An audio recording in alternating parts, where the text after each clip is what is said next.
Alright, this is going to be a video of the Codep Stratosphere that I got with Brandon C. Johnson. There was another one of these, but it was an antique brass, and it had 4 integrated lights on it. The light you see on this fan is not original. This is actually why I'm making another video of this, because I've wanted to do a video of this light on it ever since I got it. But I could not find a flathead screwdriver at all, so I just decided, you know what, maybe just use a butter knife and just loosen up the little screw that's in the center, and bam, I just put it on there today. So just to start off in 2016, this will be the first floor testing fan. There will be a lot more to come, so stay tuned for that. And yes, the birds are still going to be in the background, so sorry about that. But yeah, this fan looks really good with the light on it, I gotta say. And before I show it with the light on, the light kit you see on this is actually the finish is exactly on spot with it. I got this light originally for the Casablanca Delta 2 that I was going to keep in my bedroom permanently, but due to the mounting bracket for the Casablanca not being able to be installed in this house due to the old wiring, it would not fit for the little hole in the mounting bracket where the wires go through. So that's what made me put the Hunter Passport 2 up, and then the Delta 2 was wobbling a lot with the Hinton Glendale bracket, so there's really no way to even have it installed. So yeah, and the finish on this light kit is a little bit more, it's not as faded as the Delta 2's brass, and I think it's because Casablanca back around the 90s, they were bought out by Hunter, and that Delta 2 is from 1997, so it's like right after they were merged with Hunter, basically, or bought out by them. So the brass on that fan is more of a bright brass, similar to the Hunter low profile in my living room. And yes, there is actually more lighting in my living room, so I'll reveal that in another video explaining why. And this is not the same camera I used in the previous floor testing videos or previous videos in general. I am now doing floor tests, all my videos in my house with my mom's phone, which is an iPhone 6. So yeah. So yeah, when I go in public, it'll be all from my phone, which is an iPhone 5S, because she did allow me to record ceiling fan videos with her phone only if I keep it in the house, which is fair because she does need it when she goes out. But yeah, at least I get to record it with better quality videos at my home, at least. Especially the iMovie remake videos, because she does not have almost any used up storage on this phone at all, so that works perfectly. Which is what I use to record the 4K industrials that I did iMovie remakes of in the Dominican Republic before I left. So yeah, let me go ahead and show it with the light. And yes, I do have it taped because I don't want to, and I do have the pull chain from the Codep, or from this fan, on it. So yeah, let me go ahead right here and show it with the light. The motor does need a little bit of touch up. I'm gonna get like a cheap spray paint of a black, just to paint it.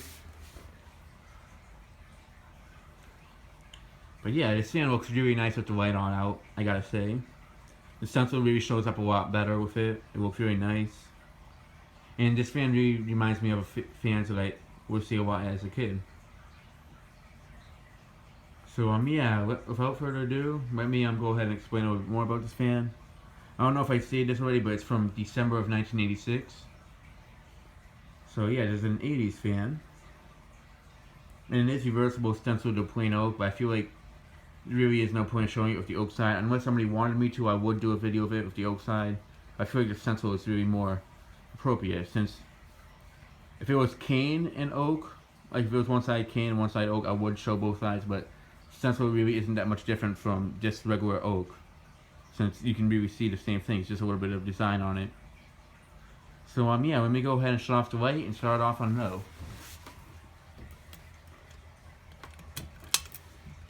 One thing I don't like about this fan is the pull chains are very close to the blade arms. So when it comes to floor testing, my hands might hit the blade arms a bit, so I do apologize for that.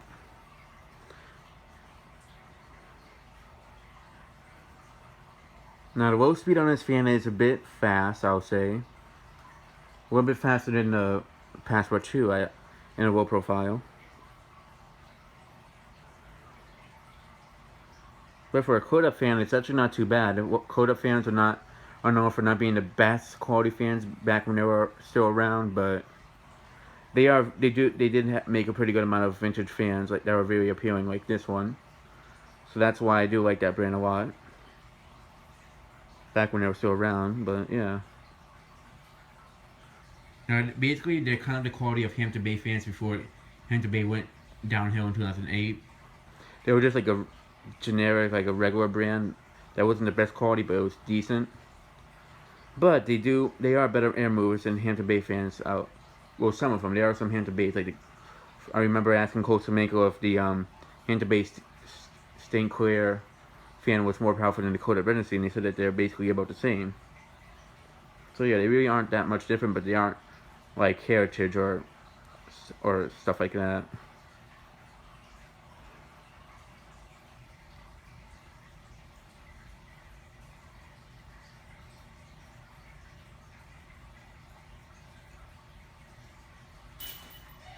So yeah, I don't know if I say this already, but I will be posting a link of the other Codep Stratosphere that Brandon C. Johnson took for himself. I'll post a video of that in the description below.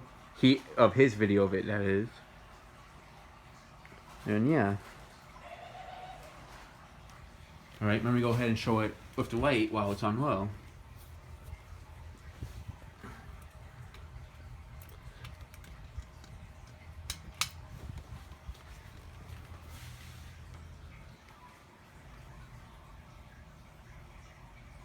It really does look nice on low with the light on. I can really see this in the kitchen, honestly. Or in a bedroom. Living room actually would make more sense. Or a kitchen or living room fan, but yeah, there used to be so many fans like this when I was a kid. It really does bring back all the childhood memories seeing this all put together the way it is. And definitely one of my favorite fans in my collection, without a doubt.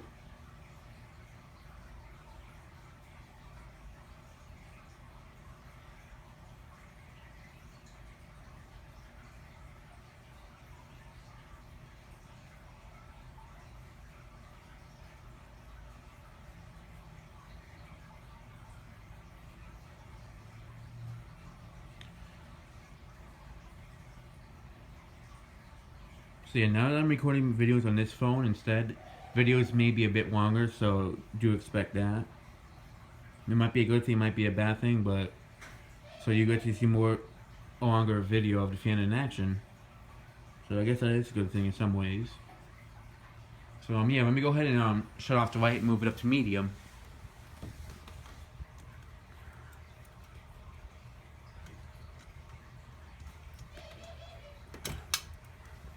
It's not fun at all, just having to pull these.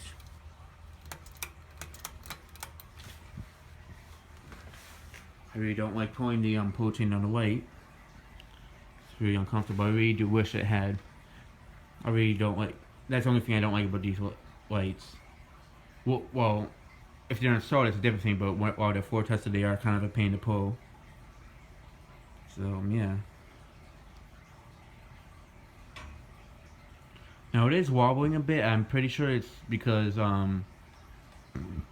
the motor is not attached to the mounting bracket completely.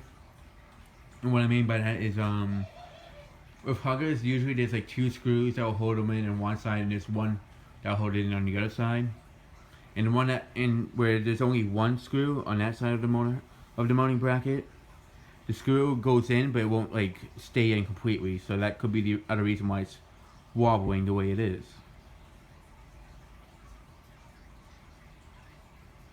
And I wouldn't mind putting this in my mom's room, honestly, but that is kind of one of the main reasons why I won't, because of the screw not going in the mounting bracket completely.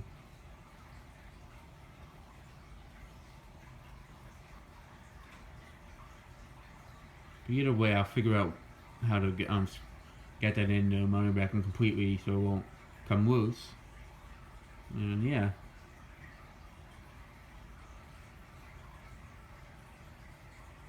But it does move a pretty good amount of air on medium. It actually could be the blade arms that are bent, but I'm not sure. It's kind of hard to tell because it could be the motor that's making it look like they're out of alignment. Or who knows? Maybe once we do a spin down, we'll both figure that out. Alright, let me go ahead and show it with the light while it's on medium.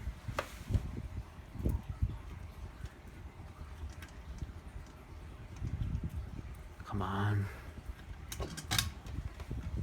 Yeah, the globe keeps on getting loose. I keep on tightening it up, but it keeps getting loose for some reason. So I do apologize for that if you hear the loose sound of the globe, but it isn't going to go anywhere, so don't worry about that.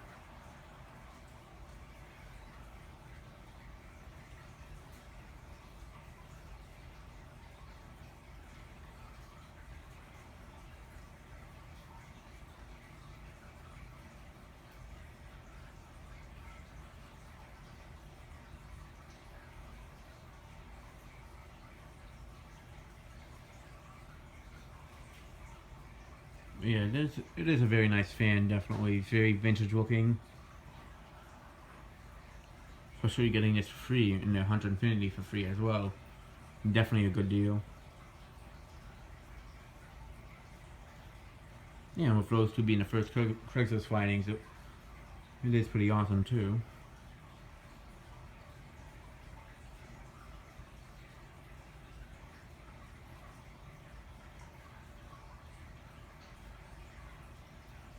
Alright, let me go ahead and shut off the light and move it up to high.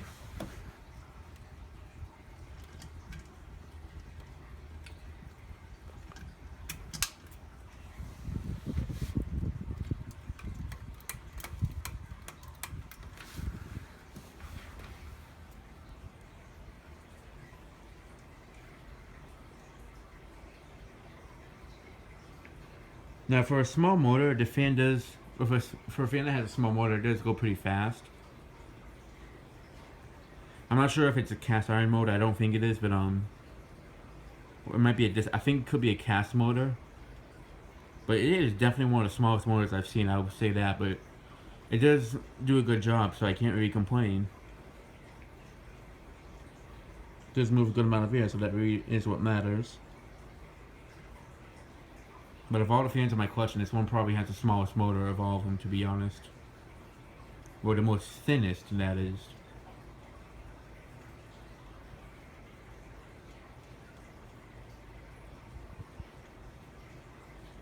But yeah, it is moving a good amount of air.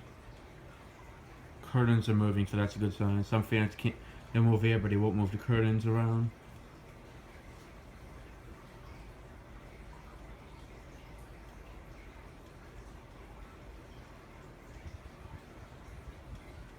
So yeah, it does appear to be the blade arm being a tiny bit bent.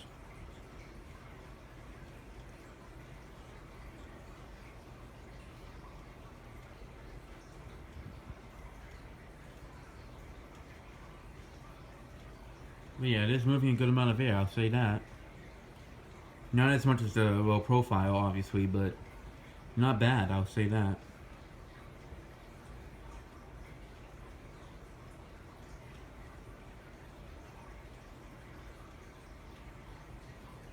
Definitely am glad to have this in my collection. I've been wanting one of these type of fans for a very long time, so childhood dreams do come true sometimes, as long as you believe enough. That's how I feel.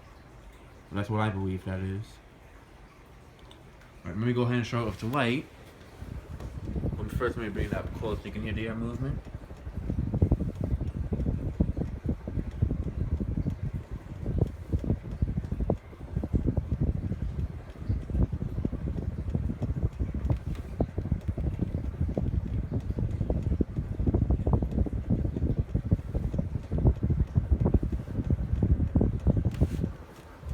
Let me show it from a higher angle before I show it with the light.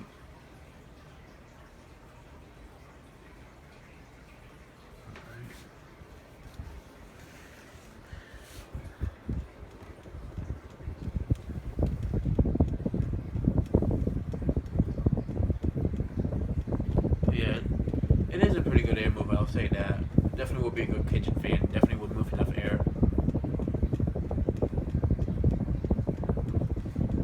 Yeah, I remember seeing these type of fans without the light quite often at like convenience stores and smoke shops when I was a little kid. Or just from like the window and stuff. Alright, let me go and show up the light. Come on. Hold on a second.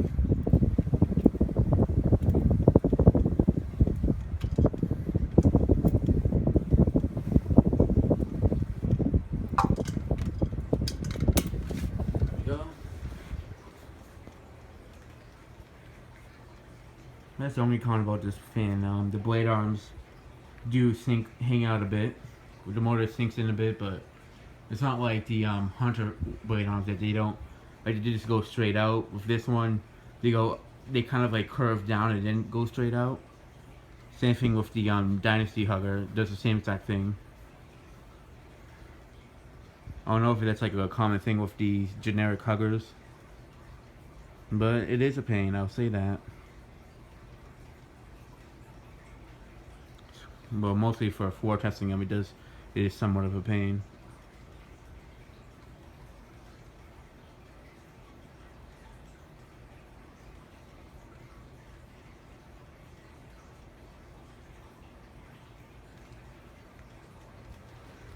We bring it up close, you can hear the air movement with the light.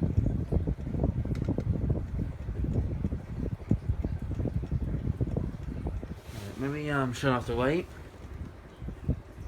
This thing better shut off this time. Come on.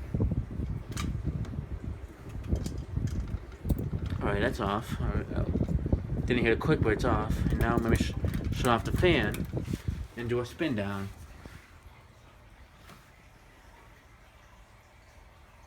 This actually might be one of the longest floor testing videos I've done. So yeah, if you guys don't mind the long videos, that'll be good. That'll be great.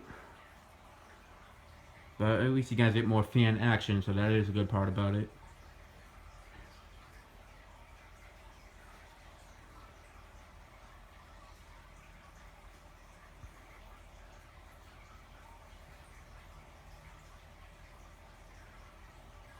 Spin down, I don't think it was too long on this fan from what I remember, but we'll soon find out.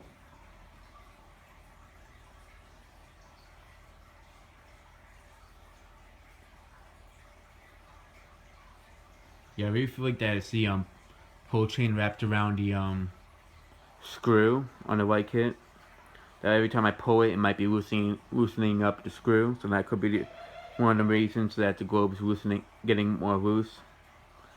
And wow, that's actually a pretty fast spin down. So yeah, before it ends, maybe to show it from the top view right here. And now I'm going to show it with the light from the top view as well.